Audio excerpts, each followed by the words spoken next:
आप सुन रहे हैं सहर विद कामिनी खन्ना। नई सहर।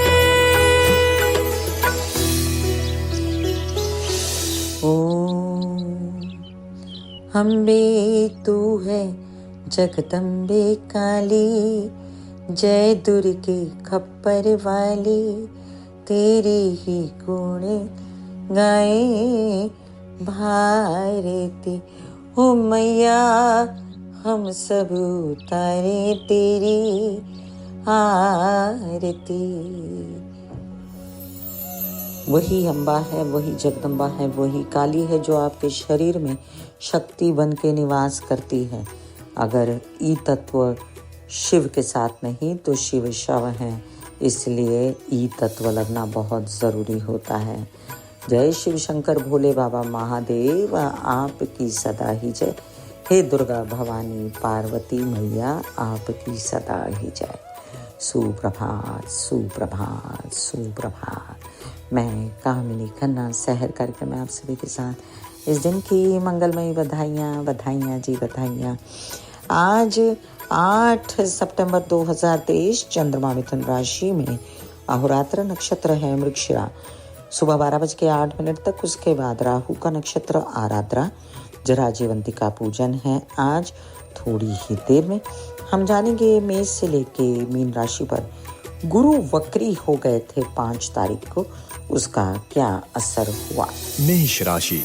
गुरु वक्री हुए तो गुरु ये समझ लीजिए मेष राशि में वक्री हुए हैं। राहु के साथ गुरु चांडाल योग बनाए हुए थे, तो आपको अपनी तबीयत संभालना बहुत ज़रूरी है। और साथ साथ जो आपको बहुत अच्छे असर मिल रहे थे गुरु के विषय में, वो मिल सकते हैं अगर आप थोड़ा एग्रेसिव होकर काम करें। वृषभ राशि। वक्री ग्रह को स्ट्रॉन्ग माना गया है, न जाने कैसे बट होता है। आपको क्या करना है, द्वादश भाव से रिलेटेड जो काम है, मतलब आपको केसेस में नहीं पड़ना है, आपको कोई गलत काम में नहीं पड़ना है, आपको प्रेम संबंध संभाल के रखने हैं, खर्चों पर कंट्रोल रखना है। मिथुन राशि। आपके लिए गुरु का वक्री होना मतलब लाभ भाव में आपको हड़कंप मचना, केसेस विवाद, इन सब से बचना। आपके पैसे जो आ रहे हैं फटाफट ले लीजिए, मना मत करिए और कोई गलत स्टेप मत उठाइए। कर्क राशि। गुरु के वक्री होने से आपको जो काम मिल रहे थे सात्विकता से, हो सकता है अब आपको थोड़ी तिकड़म लड़ानी पड़े, लेकिन अब आप एग्रेसिव रूप से अपना काम करने की पूरी कोशिश करेंगे। सिंह राशि। गुरु वक्री हुए, अब आप यात्रा में जाएं तो संभल के जाएं, अपने खर्चों पर कंट्रोल रखें, बड़े भाई बहनों के साथ मनमुटाव ना करें, और धार्मिक यात्राओं पर जाएंगे तो आनंद मिलेगा। कन्या राशि। पेट, गुदा, गर्दन, नीचे के पैर, हिप्स से रिलेटेड कोई परेशानी है तो ध्यान से रहिए, डॉक्टरी चेकअप वगैरह कराइए। अदरवाइज ऑल्सो विवाहित जीवन के पार्टनर और व्यावसायिक जीवन के पार्टनर के साथ अगर बिजनेस कर रहे हैं तो ध्यान से करिए, मन मुटाव ना करिए। तुला राशि। तुला राशि के लिए गुरु वक्री हुए सप्तम भाव में, विवाहित जीवन के साथ ही अब अग्रेसिव रूप से आपके साथ काम करने को तत्पर हैं। व्यावसायिक पार्टनर भी कीजिए काम उनके साथ, लेकिन थोड़ा संभल के, बचते बचाते।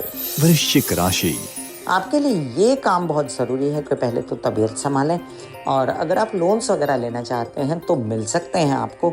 बस क्या करना है, आपको थोड़ा सा विरोधियों से सावधान रहना है। धनु राशि। आपके कई काम बौद्धिक स्वरूप से होने वाले थे, शादी की बातें चल रही थी, गुरु वक्री हुए, गलत चयन ना हो जाए, और आपको बहुत संभल के कदम उठाने हैं अध्ययन, पढ़ाई, वर वधू के चयन के विषय में। मकर राशि। आपके सबसे पहले माता पक्ष की तबीयत का ध्यान रखते हुए आपको कुछ ऐसा काम कर सकते हैं आप जो घर की सुख सुविधा के लिए हो, और साथ साथ में आप अपने वाहन वगैरह आराम से चलाएं। कुंभ राशि।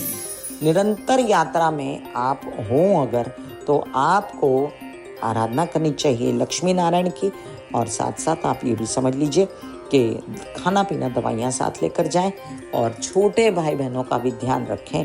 आप काम तो एग्रेसिव रूप से करोगे। मीन राशि। परिवार करेगा सपोर्ट, लेकिन आपको समझ में नहीं आएगा कि परिवार का सपोर्ट है। बेवजह उनसे नाराज होना, कुछ गलत सलत बोलना, ये सब नहीं करना है, और अपनी शक्तियों को सीमित करना है। तुला राशि वालों, आपकी स्व की उन्नति के लिए आपको निरंतर महालक्ष्मी के जाप या काली के, दुर्गा के जाप करने चाहिए। शिव जी को एक लोटा जल चढ़ाना चाहिए और साथ में जुट जाना चाहिए, काम के पीछे पड़ जाना चाहिए। आपका होके ही रहेगा काम। सुप्रभात, सुप्रभात, सुप्रभात। मैं कामिनी खन्ना, सहर कार्यक्रम में।